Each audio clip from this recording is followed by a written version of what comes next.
Hi guys, આજે છે ને ગુજરાતી ચક્કીમાં એક નવી વાત જાણશું.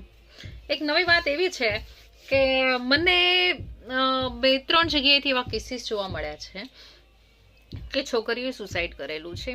અને એ ખરેખર સુસાઇડના પાછળના કારણ એવા હોય છે કે એ લોકો અટ્રેક્શનમાં હોય અને કાંઈ પણ બનાવ બન્યો હોય કે મેરેજ ન થવાના હોય કે એવું કંઈ હોય એના કારણે સુસાઇડ કરેલું હોય. પણ શું આપણું કોઈ એક વ્યક્તિથી જીવનનું અસ્તિત્વ નક્કી થાય છે?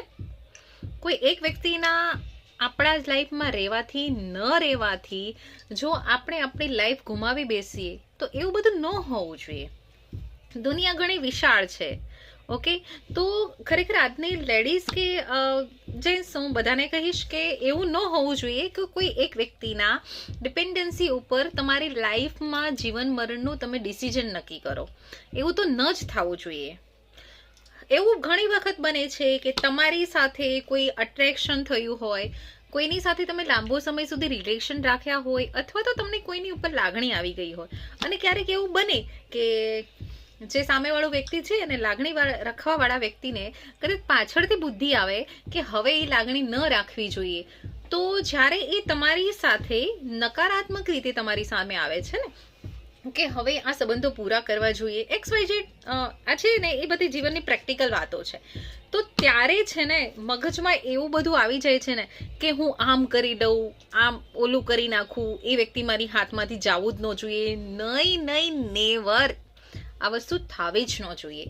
એનું કારણ છે કે જો તમને એ વ્યક્તિ સામેથી તમને એવું કહે છે કે તમને એના જીવનમાં તમારી કોઈ જરૂર જ નથી, તો તમે શું કામ જાઓ છો એની જીવનમાં? ન જવું જોઈએ. આજુબાજુ દુનિયા ઘણી મોટી છે. તમારા સંબંધો એટલા હોઈ શકે છે કે તમારા રિલેટિવ એટલા હોઈ શકે છે. કોઈ ન હોય તો આપણા ભાઈ બહેન છે, મા બાપ છે. તમને જો બહુ એવું લાગે ને તો તમારી લાગણીનો વરસાદ છે ને એમની ઉપર વરસાવો.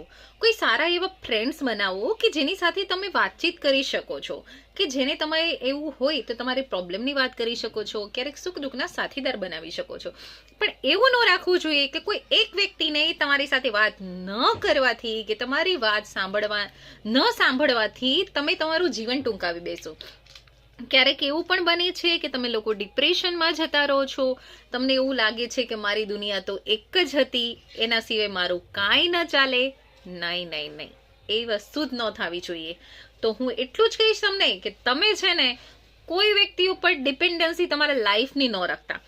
તમારી લાઈફ છે, તમે ડિસિઝન લ્યો ને તમે જીવો ને એવી રીતે જીવો ને કે સામેવાળાએ જો તમને તરછોડ્યા હોય ને તો એ વ્યક્તિ પણ તમને જે તરછોડ્યા છે ને એ વસ્તુને લઈને અફસોસ કરે. બરાબર? અને જે ગામ જાવું નહીં ને એ ગામનું કોઈ દિવસ નામ ન લેવાય, આપણું ગુજરાતમાં કહે છે.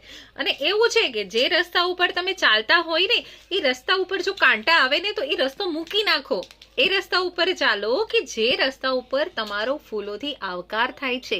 કારણ કે આજનો ગયેલો સમય છે ને એ કાલે આવવાનો નથી. તો મારી અને તમારી લાઈફનો જો આજનો દિવસ, આજની સેકન્ડ જે ગઈ છે ને એ તમારા